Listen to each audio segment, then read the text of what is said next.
আলাইকুম। নিয়ে আসলাম একটা স্বাদের অনুষ্ঠান নিয়ে। আমাদের বাড়িতে অনুষ্ঠান হচ্ছিল স্বাদের, আমার ছোটো জায়ের। তো ওর এই স্বাদ উপলক্ষে আমরা ছোটোখাটো কিছু আয়োজন করেছিলাম। সারাদিন কাজকর্মের ফাঁকে ফাঁকে একটুখানি ভিডিও করে নিয়েছিলাম সবার সাথে শেয়ার করার জন্য। তো বিভিন্ন আইটেম ছিল, টিকা ছিল, রুই মাছ ছিল, তারপর গরুর মাংস, খাসির মাংস, সবজি ইত্যাদি নানা ধরনের রান্নাবান্নার মধ্যে ব্যস্ত ছিলাম। পুরো ক্লিপস নেওয়া হয়নি, কারণ ব্যস্ততার মধ্যে নিজেদেরই সব কিছু করতে হয়েছে। তো যতটুকু পেরেছি সাথে সাথে ভিডিও করেছি। প্রতিটা মেয়ে মানুষের জীবনে প্রথম যখন মা হয় তখন এই 7 মাসের স্বাদটা খুবই আনন্দের। প্রতিটা মেয়ের একটা আশা থাকে যে আমাকে স্বাদ দিবে, আলতা চুড়ি শাড়ি পরাবে, আমাকে নানা ধরনের খাবার দেওয়া হবে। বিশেষ করে এই জিনিসটা আমার মধ্যে যেটা হয়, আমি খুব আনন্দ পেয়েছিলাম যখন আমার স্বাদ দেওয়া হয়েছিল। আমি খুব আনন্দ পেয়েছিলাম। তো আমার ছোটো জায়ের বেলাও সেই আনন্দটাই করার ইচ্ছে ছিল।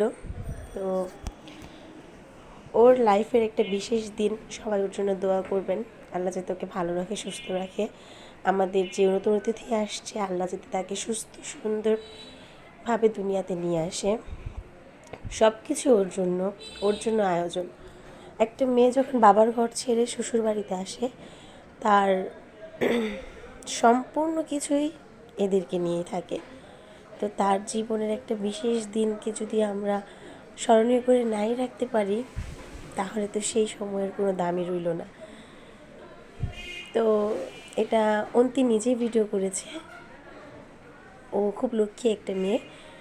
তো এই তো আমাদের বধূ বসে পড়েছে, আমাদের নতুন মা যে বসে পড়েছে, তাকে আমরা সাদরে এদিকে আমন্ত্রণ জানাচ্ছি।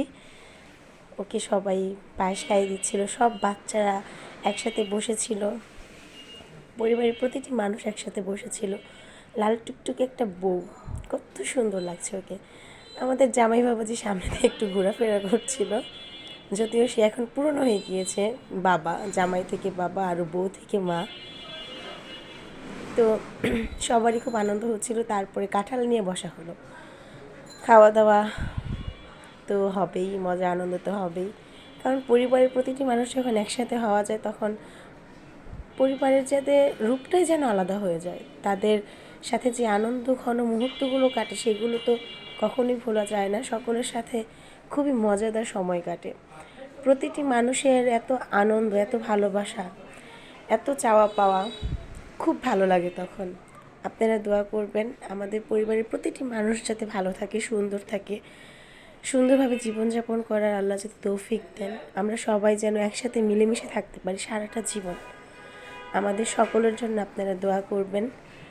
আর যিনি কাঁঠাল ভাঙছে, তিনি আমাদের কবির ভাই, আমাদের বাড়ির বড় জামাই। তো বড় বলে কথা, তার কাঁঠাল ভাঙার এত এক্সপেরিয়েন্স, সে এত সুন্দর করে কাঁঠাল ভাঙতে পারে। তো একসাথে হলে তাকেই তো দেবো কাঁঠাল ভাঙতে। কাঁঠালটা আসছিল আমাদের টাঙ্গাইল থেকে, মুত্তাকিরের বাবার বন্ধু রফিক ভাই কাঁঠালটা পাঠিয়েছিল টাঙ্গাইল থেকে, তাদের গাছের কাঁঠাল। তো কাঁঠালটা খেতে খুব সুস্বাদু ছিল, যদিও আমার এরকম চাওলা কাঁঠাল পছন্দ না। তো তারপরও যতটুকু খেয়েছি ভালো লেগেছে। এই যে আমাদের ছোটো কন্যা, ওকে জিজ্ঞেস করা হয়েছিল কাঁঠাল খাবে কিনা, তো ও মুহূর্তে না করে দিয়েছে।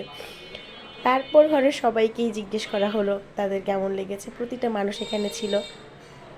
ওদের সবাইকে যখন একসাথে পাই ঘরে, মনে হয় যেন একটা মেলা বসে গিয়েছে। আমাদের পরিবারের প্রত্যেকটা মানুষকে নিয়ে আমরা সারা জীবন সুখে শান্তিতে কাটাতে চাই। সবাই আমাদের জন্য দোয়া করবেন। আপনাদের সকলের ভালোবাসা আর আপনাদের সকলের এই মূল্যবান সময়টুকু আমাদের দেওয়ার জন্য অনেক অনেক অনেক আশাবাদী আমরা।